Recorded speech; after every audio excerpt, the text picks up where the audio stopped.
Trash. నేను నమ్మను. మనం సాధించుకోవాలి.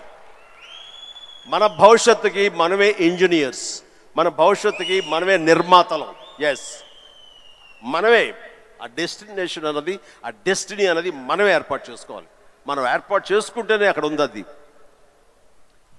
ఇంకోటి, ఇప్పుడు ఈరోజు నేను ఇక్కడ ఉన్నాను, 10 yearsలో నేను ఎక్కడ ఉంటానో నాకు తెలియదు.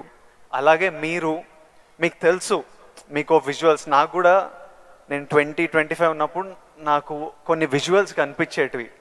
ఇట్లా నేను నిలబడ్డా, జనాలు, అరుపులు, ప్రేమ, సినిమా ఇట్లా నాకు కనిపిస్తుంటుంది. మీకు కూడా మీరు చెప్తున్నప్పుడు అది నేను కనెక్ట్ అయ్యా. అది ఆ విజువల్స్ కనిపించినా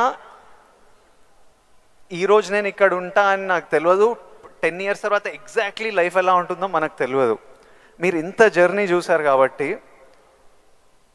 మీకు ఆ విజువల్స్ కనిపించాయి, ఈరోజు ఇక్కడ ఉన్నారు. కానీ మధ్యలో స్ట్రెస్ తీసుకున్న రోజులు ఉండింటాయి, డౌట్ పడ్డ రోజులు ఉండింటాయి. ఇట్లాంటివి మీకు ఏం జరిగింది, దాన్ని ఎలా డీల్ చేశారు, మాకేమన్నా అడ్వైస్? ఎందుకంటే వీళ్ళందరికీ కూడా 5 yearsలో ఎక్కడుంటారు, 10 yearsలో ఎంత పెద్దగా అవుతారు, ఏం ప్రాబ్లమ్స్ వస్తాయో మనకు ఎవరికి తెలియదు. మన శ్రమ మనం చేయాలి 100%. బట్ ఇమోషనలీ, మెంటలీ, సైకలాజికలీ ఎలా ఉండాలో I think there is no better than this man and his journey. ఎవరి లైఫ్ కేక్ వాక్ కాదండి. అండ్ ఏది కూడా, దేనికి కూడా షార్ట్ కట్స్ లేవండి.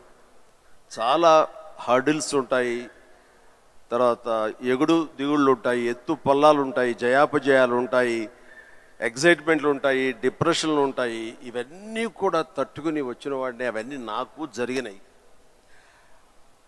ఒకే ఒక ఎగ్జాంపుల్గా చెప్పాలంటే, నా మైండ్ సెట్ ఎలా ఉండిందంటే, ఒక ఉదాహరణకి చెప్పేస్తాను. న్యాయం కావాలనే సినిమా, శారద గారు ఆఫ్టర్ లాంగ్ గ్యాప్ రీఎంట్రీ, ఆవిడ ఒక డిఫెన్స్ లాయర్, నా తరపున కొంగరి జగ్గయ్య గారు ఒక డిఫెన్స్ లాయర్, రాధిక ఒక దాంట్లో ఉంది, క్రాంతి కుమార్ గారు పైన క్రేన్లో ఉండి ఆయన కొంచెం ఆపరేట్ చేస్తారు, though is a producer. And 300-400 మంది, ఇప్పుడు ఇక్కడ ఎంతమంది ఉన్నారు ఈ హాల్లో అంతమంది జూనియర్ ఆర్టిస్ట్ తోటి ఉంది. అది లాస్ట్ వర్డిక్ట్ ఆ న్యాయం కావాలి సినిమాకి. సో అందరూ రెడీ ఉన్నారు, నేను బయట ఉన్నాను. అసిస్టెంట్ డైరెక్టర్ వచ్చి పిలిచిన తర్వాత గబగ వచ్చేస్తే నా బోన్లో నేను నుంచున్నాను.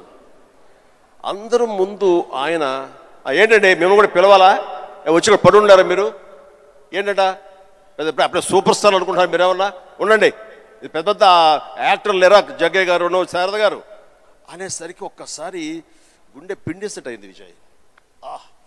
ఇందులో నా తప్పే ఉంది, బయటే ఉన్నాను, ఫ్లోర్ బయట, వాళ్ళు పిలిచారు, వచ్చాను, కూర్చున్నాను, ఇందులో తప్పేంటి, ఎందుకు అలా అరుస్తాడు, పైగా క్రెయిన్ పైన ఉండేసరికి ఆయన అరుపులు అందరికీ వినపడుతున్నాయి.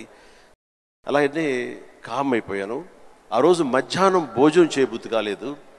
సాయంత్రం ఇంటికి వెళ్ళిపోయిన తర్వాత నా ల్యాండ్ ఫోన్ వచ్చింది. నేనే క్రాంతి కుమార్ని మాట్లాడుతున్నాను. చెప్పండి సార్. ఏం లేదు, శారద జ్ఞాపక శక్తి లేకో ఏవో తెలియదు, ఫిల్మ్ తినేస్తుంది. అప్పట్లో కోట 400 లేదా 500 అడుగులు మాత్రమే ఇచ్చేవాడు రోజుకి.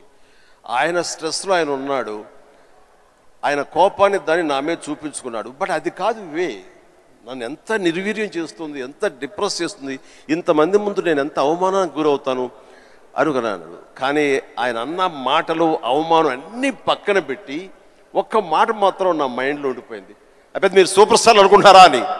ఎస్, అయి చూపిస్తా. ఆ ఒక్క ముక్క మాత్రం నా మైండ్లో, నా మదిలో ఉండిపోయింది. కసి పెరిగింది. ఈ అవమానాన్ని, దాన్ని ఆయన మీద రెవెంజ్ తీర్చుకునే కంటే కూడాను దాన్ని నేను ఎదుగుదలకు నా స్టెప్స్గా నేను వాడుకున్నాను. ఇది వాస్తవం విజయ్. ఇలాంటివి చాలా జరిగినాయి. నా అవమానాలను కూడా నాకు అనుకూలంగా మార్చుకున్నాను. అందుకని నా ఎవరి మీద ద్వేషం లేదు. ఎవరు ఏమన్నా సరే, ఏ అవాకులు పేలినా సరే ఇలా కూర్చొని నవ్వుకుంటూ ఉంటాను. సార్, ఎందుకంటే ఎంత హార్డ్వేర్ వచ్చాడు నాకు మాత్రమే తెలుసు. అంత హార్డ్వేర్ వచ్చాడు నాకు, ఇవన్నీ తట్టుకోవు, నా దాకా రాదు. That's it. ఇప్పుడు మీరు కూర్చొని